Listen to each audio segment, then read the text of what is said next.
Hi class, welcome to week 15 of BUAD 201. This week is going to be an online week, and then we are going to meet our final 2 weeks. So before we dive into week 15, let's take a look at our syllabus and see what is coming up. Please keep in mind for this week's lecture, I am going to be using some clips from the previous semester. So if you see some dates for a due date of November, just go ahead, ignore it. I'm actually using my lecture from my previous semester since it is the same project we're going to be discussing this week, which is the career packet. Um, so just keep that in mind. So week 15 here, we have our career packet assignment we're going to be going over, and it is going to be due at the end of the week by Thursday, May 10th, 11:55 p.m. And then our final 2 weeks, we have live weeks. So week 16, when we meet next on May 11th, is going to be your group project day. Please make sure to dress in business casual attire. It does not have to be in business formal. And your group report is going to be due during class that week. Please make sure to bring in a hard copy, a printed out copy of your group report. Please don't come into class asking if you could print it out on the printer. You need to be prepared for this presentation as if this was for your job. So you wouldn't go into your job during a work day and right before your presentation ask your boss if you could print it out in his office before the actual presentation. And then the week after, we have our final exam due, and your APA report is going to be due as well there too. So let's go back and take a look at this week, what we're going to be doing. So for week 15, just a couple things you need to do this week. Watch the class video lecture, and then also complete your career packet assignment, which is going to be due Thursday, May 10th. And then if you need to, meet with your groups to finalize your group project. So before the start of next week, please make sure you have your career packet assignment completed and uploaded to Titanium, which you will see here. You can upload it here. And then also complete your group project written portion and prepare for your group project in class on Friday, May 11th. So let's take a look at your career packet assignment. So go ahead and download this and make sure to upload it before the due date.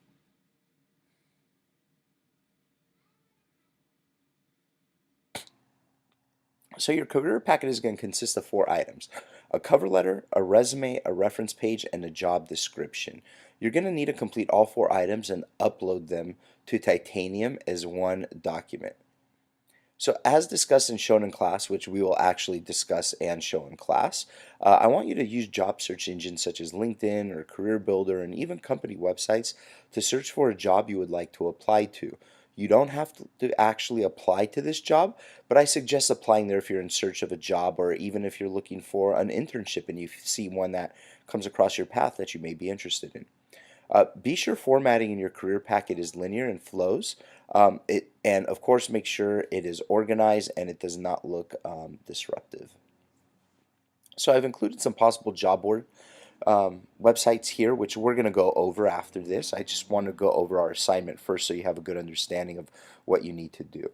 So you're going to complete a packet in the following order. So item 1 on top, you're going to have a 1-page cover letter. So you're going to write a 1-page maximum cover letter to the job you are applying to. This is one of the most important aspects of an application because it gives a company reasoning to why you are applying to the job and why you think you are fit for this position, something a resume might not be able to do. So the cover letter, it's important because it helps the recruiter understand what it is that you want. Why do you feel you're right for this job? So the cover letter really tells a story about who you are and why you feel fit for this position.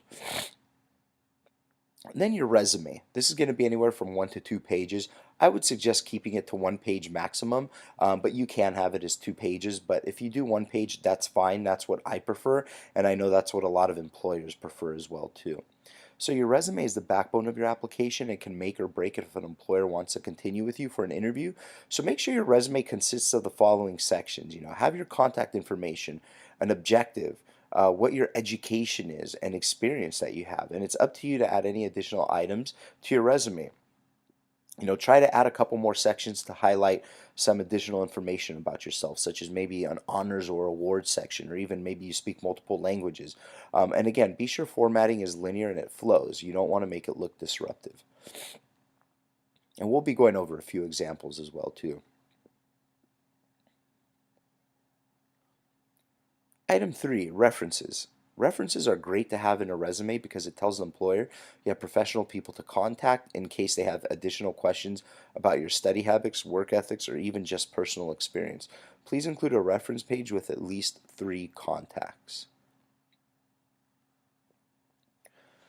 Item 4, the job description. So just find a job you would like to apply to and print out the job posting description from the website you found it on. Be sure to save it as a PDF or photo so that way you can include it in your career packet. Put it on the final page of your career packet in a Microsoft Word document. So your career packet should be a Microsoft Word document.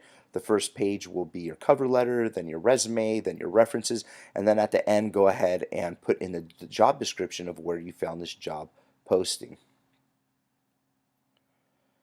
It is important to always print job postings after you apply in case you receive a callback from the company about your resume. When you apply to multiple jobs, you may forget some important key details for certain jobs.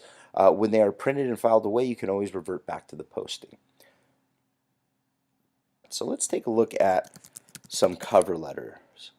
So what I like to do is I always look at cover letter examples. And remember, you don't need to have a certain format. This is something you complete on your own.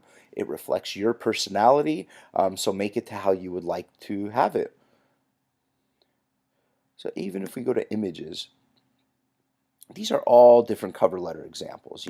Here's one cover letter. It has a person's name at the top, their street address, their phone number, and their email, and then it goes into their cover letter.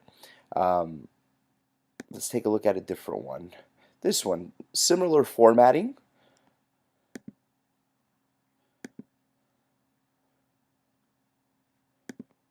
Here's one with another formatting.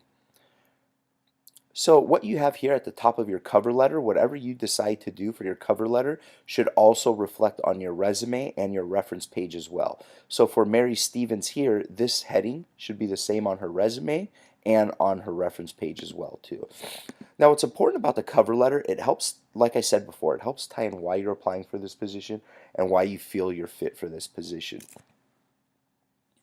So let's take a look at how we can look at cover letters and create them. So when you're applying for jobs, I like using LinkedIn to apply for a job. That's where I feel is probably the best way to go. But there are other websites such as Indeed.com. So maybe you want to look for marketing internship in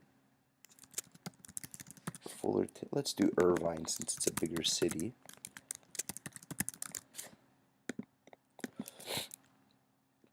And you can see all these internships that cut out. Digital media intern, paid sales intern, digital marketing intern, public relations intern. So let's take a look at this one right here. So it gives a description, who the company is, who they are, eligibility requirements. So they currently want someone enrolled in a college or university or planning to attend. Then they have responsibilities here. Now what I like to do is take some of these responsibilities and or requirements or pluses and try to add them in your cover letter. For example, let's look at one.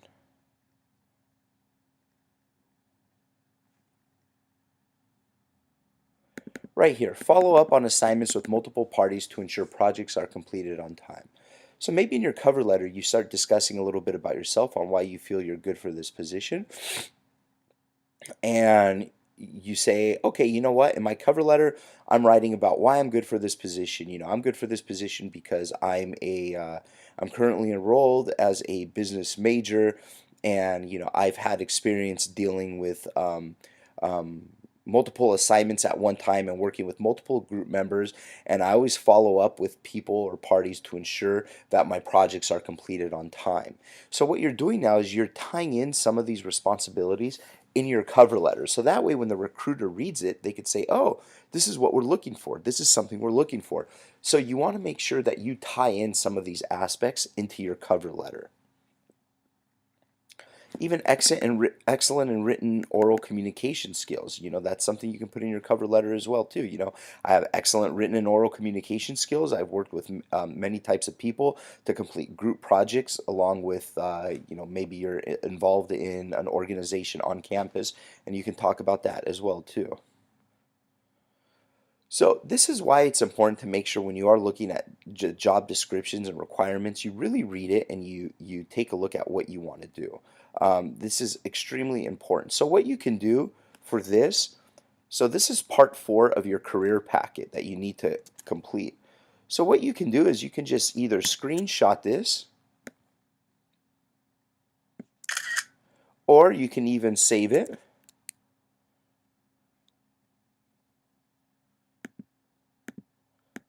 So let's do.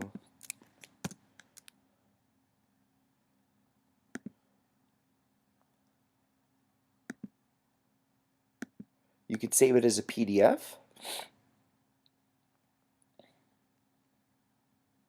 And then you can include that in your Microsoft Word document. Then that's part 4. So here's a PDF we just saved. And add this in your Microsoft Word document.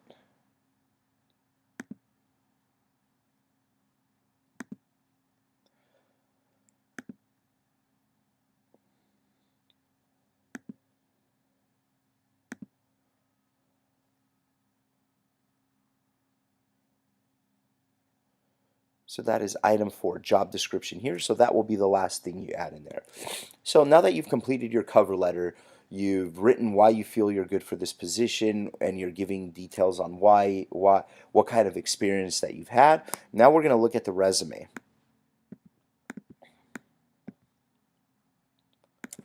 So resume examples.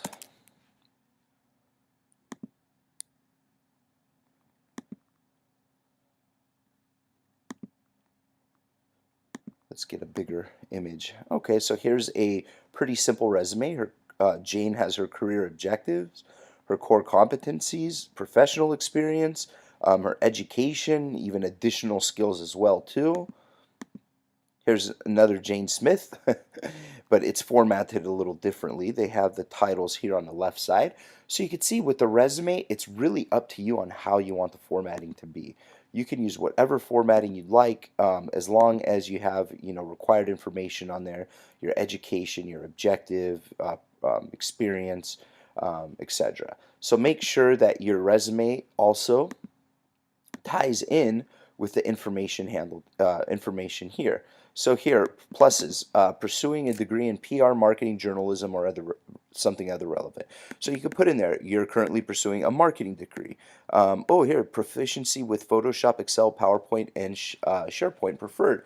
So you can have a section in there, additional qualifications, advanced knowledge in Photoshop, advanced knowledge in Microsoft Office, etc., etc. So you want to make sure your resume and your cover letter tie in with that information.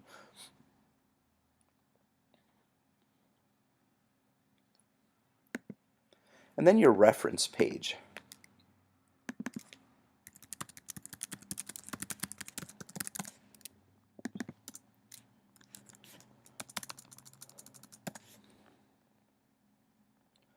So same thing.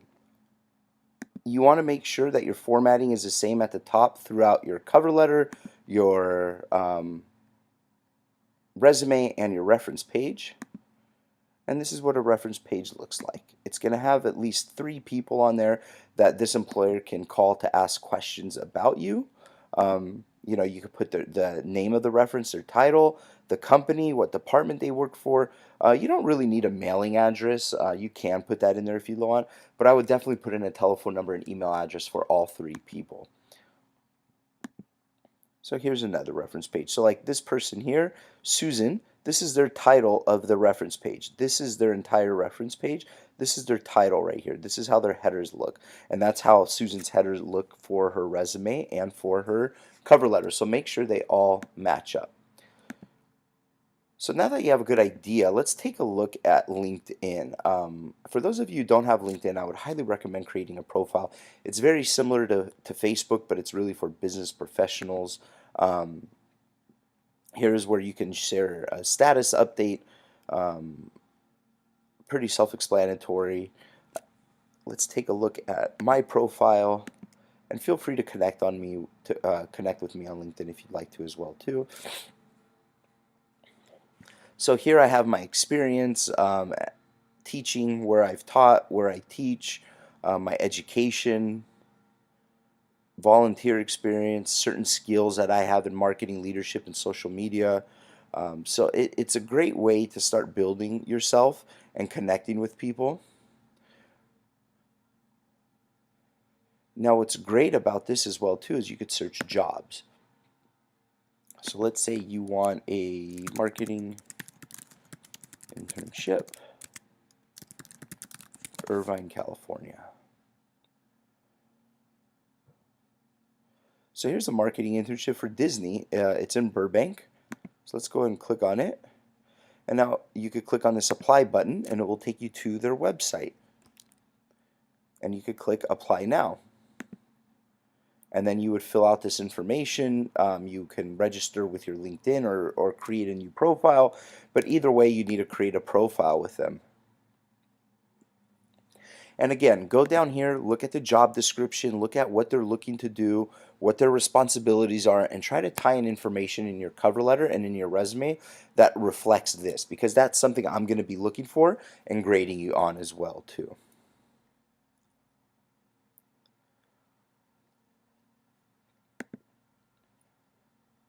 So let's look at another internship.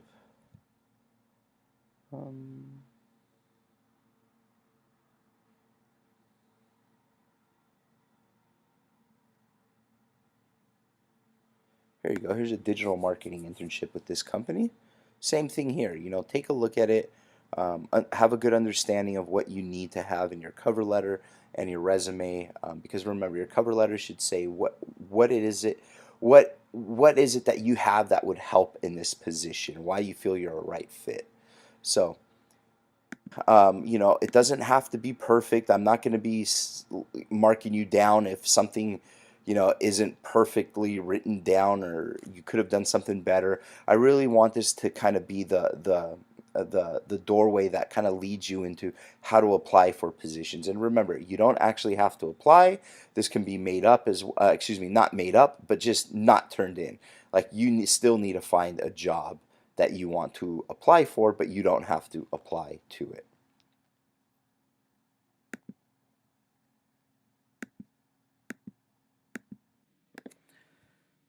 So again, if you guys have any questions whatsoever, please feel free to reach out to me. Your career packet is due at the end of the week on Thursday, May 10th. And this assignment is going to take some time. Again, you don't have to actually apply for the job. You just have to provide me something showing how you would apply for it. However, if you do come across an internship you feel would be beneficial for you, I would highly recommend applying for it. So again, if you guys have any questions, feel free to reach me. All my contact information is up here. Feel free to reach me anytime, any day, and I will be more than happy to help you guys out, since especially we're going to be in the crunch time in the last 2 weeks. I look forward to seeing you all next week during our group presentation week, and good luck to you all.